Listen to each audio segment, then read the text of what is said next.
Bapak, Ibu, dan saudara-saudariku yang dikasihi Kristus,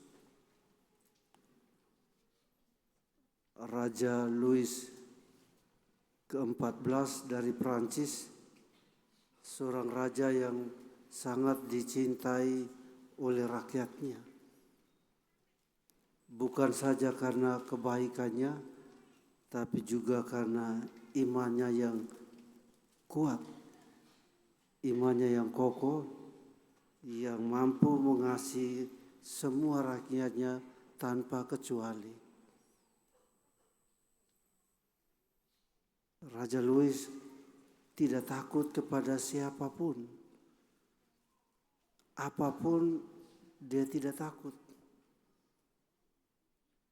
Maka dia mempunyai ide untuk membangun sebuah makam dalam istananya. Semua nenek moyangnya, pendahulunya dimakamkan di situ. Bahkan dia kemudian membuat makamnya sendiri jika dia meninggal dekat kamar tidurnya. Tujuannya apa? Supaya dia selalu dekat dengan orang-orang yang sudah meninggal dan dia juga tidak takut dengan kematian. Namun demikian, ketika dia sudah meninggal dan dikuburkan di makam yang sudah dipersiapkan baginya dan diganti oleh cucunya Louis ke-14. Cucunya ini kemudian minta kepada semua pegawai istana supaya membongkar makam itu. Dia mengatakan, saya tidak mau melihat makam itu. Saya takut dengan kematian. Tetapi para pegawai istana mengatakan kepadanya, Raja Louis ke-11 sudah mempersiapkan makam untuk seluruh nenek moyangmu, para pendahulumu, dan kami tidak mau membongkar makam itu. Tapi Raja Louis ke-14 tetap memaksa. Namun rakyatnya juga akhirnya demo dan akhirnya Raja Louis mengalah. Dia kemudian memutuskan lebih baik saya buat istana baru, meninggalkan istana yang lama ini yang ada makamnya. Tujuannya apa? Tujuannya supaya saya tidak dihantui oleh kematian. Saya tidak mau tidur pun saya berhadapan dengan kematian seperti yang dibuat oleh pendahulu saya. Bapak, Ibu, dan saudara sekalian yang saya kasih dalam Kristus, ternyata Raja Louis ke-14 takut dengan kematian. Pertanyaannya untuk kita, siapa yang tidak takut dengan kematian? Semua takut. Tapi ada segelintir orang yang mungkin karena imannya, kepercayaan yang teguh, tidak takut akan kematian. Injil yang baru saja kita dengar, Yesus menasihatkan pada murid-muridnya, jangan takut. 3 kali disebut. Biasanya dalam ilmu eksegese itu, kalau satu kata disebutkan sampai 3-4 kali, itu pasti ada maknanya. Yesus mau mengatakan pada para muridnya, jangan takut terhadap manusia yang bisa membunuh tubuhmu, tapi tidak bisa membunuh jiwamu. Tapi takutlah kepada Dia yang bisa membunuh tubuh sekaligus membunuh jiwamu di neraka. Maka pesan Yesus jelas, takutlah kepada Allah. Karena Allah sangat memperhatikan kita. Saya bacakan untuk kita semua.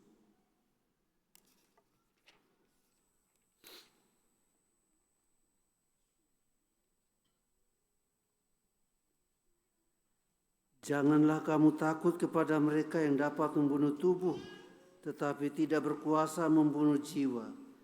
Takutlah terutama terhadap Dia yang berkuasa membinasakan baik jiwa maupun tubuh di dalam neraka.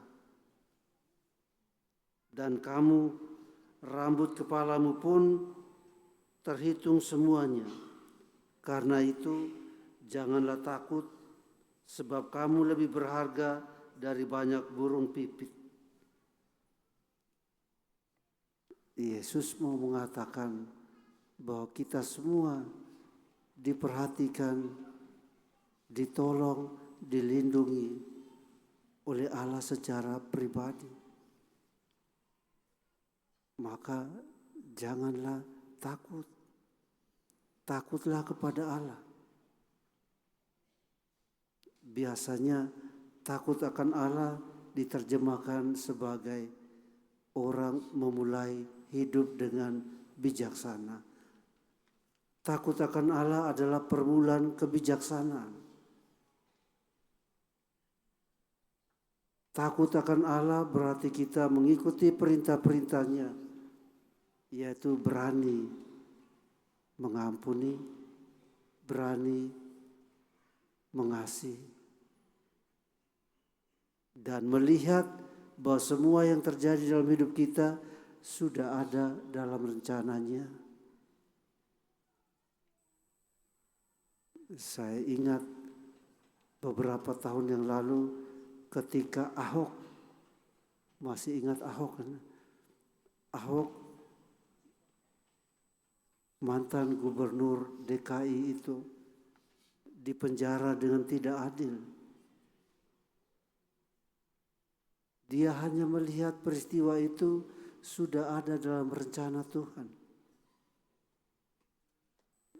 Maka dia hanya bisa mengatakan, saya terima. Mungkin ini sudah kehendaknya.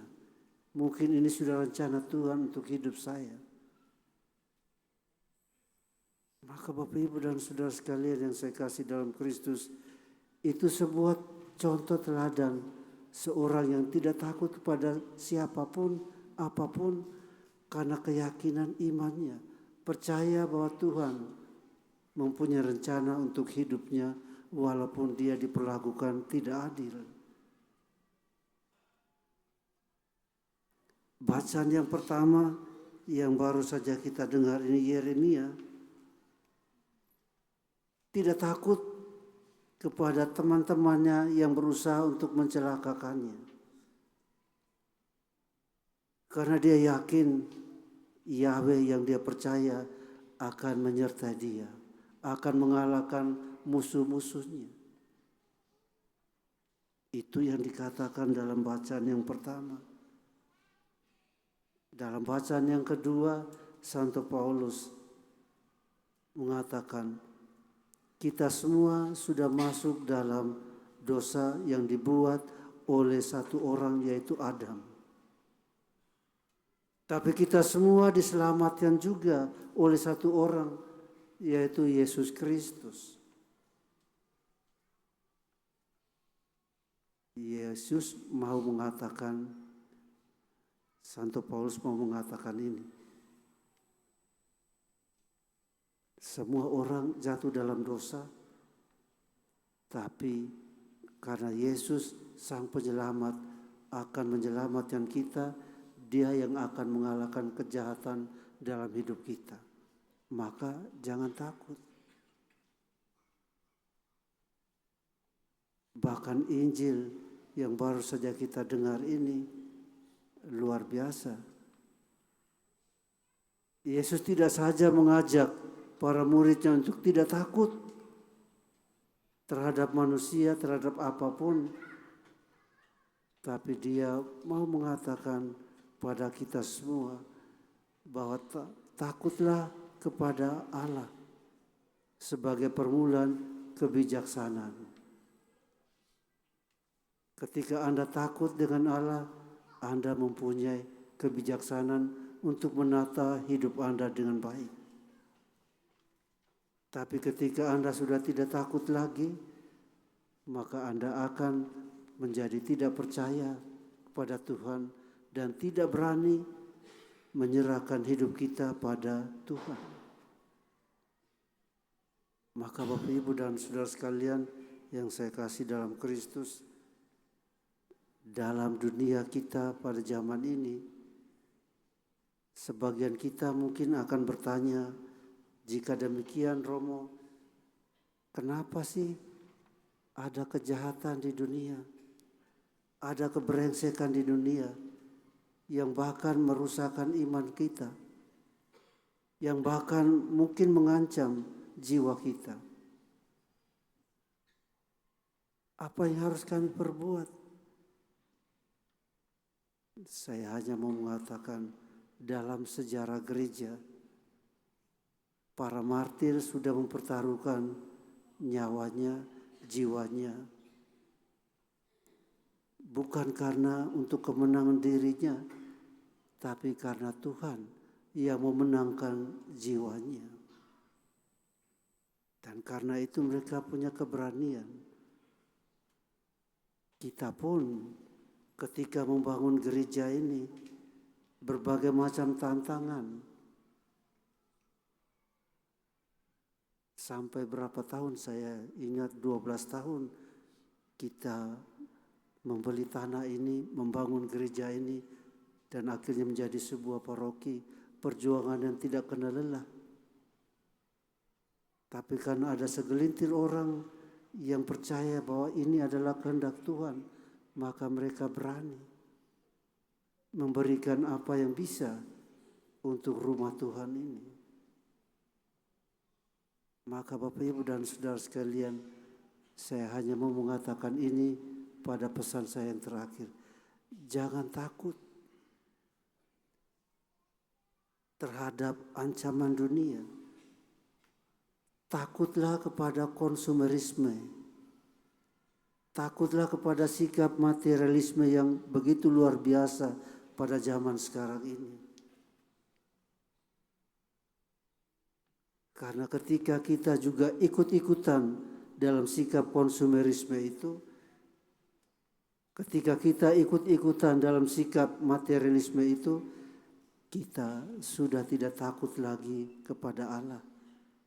Kita sudah tidak takut lagi, kita sudah tidak percaya lagi kepada Allah.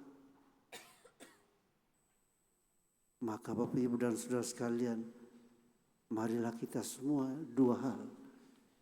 Takutlah kepada Allah supaya kita menjadi bijaksana. Dan jangan takut kepada manusia, tapi takutlah kepada sikap zaman saat ini, konsumerisme dan materialisme yang luar biasa, yang membuat kita menyembah kepada hal-hal materi saja.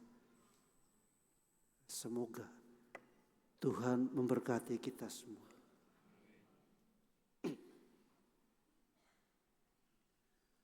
Marilah sekarang kita berdiri untuk menyatakan iman kepercayaan kita.